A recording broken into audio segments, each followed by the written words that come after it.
Sahabat TKB, senang dapat menjumpai saudara dalam acara Wasiat Kekal berupa renungan firman Tuhan yang akan memandu kehidupan kita. Saya Pendeta Gunawan Saputra dari GKI Pakis Raya, Jakarta. Renungan kita hari ini Sabtu 9 Mei 2026 berjudul Berbeda Standar.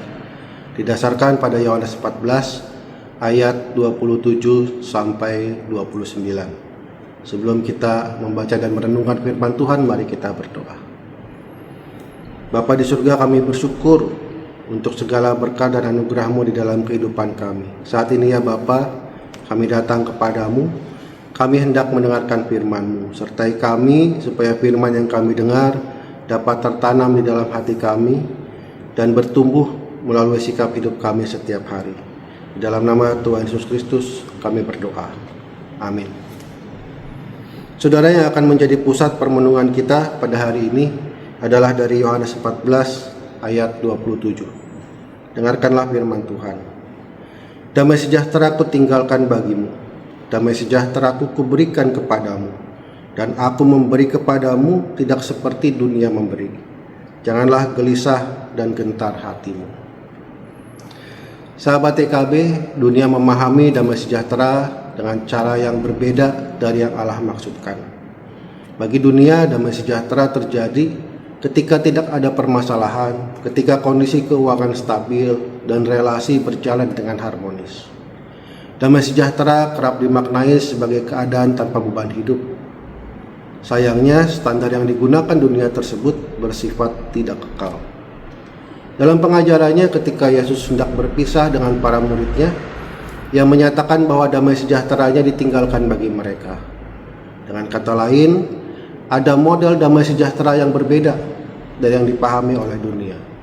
Damai sejahtera dari Kristus mengalir melalui kehadirannya dalam keseharian hidup kita. Damai sejahtera ini tidak bergantung pada situasi, sebab berpusat pada relasi dengan Allah, Sang Raja Damai. Itulah sebabnya Yesus menasihati para murid agar tidak gelisah dan gentar hati, karena Ia berjanji untuk menyertai mereka. Saudara, kestabilan hidup memang dapat mendatangkan ketenangan. Pada saat itulah hidup seolah mengalami damai sejahtera. Namun hidup bersifat sangat dinamis.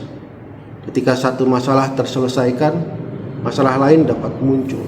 Itulah sebabnya Yesus menawarkan, bahkan memberikan hal yang sangat penting, yaitu penyertaannya. Penyertaan inilah yang mendatangkan damai sejahtera yang lestari. Oleh karena itu, jangan sampai kita keliru dalam menetapkan standar damai sejahtera kita. Mari kita berdoa. Puji syukur ya Tuhan untuk firman yang kami dengar hari ini.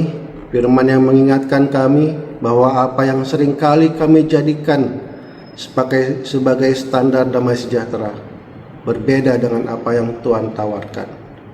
Kalau kami mengandalkannya pada stabilitas hidup, Tuhan Yesus mengingatkan bahwa damai sejahtera dari Tuhan berasal dari penyertaannya.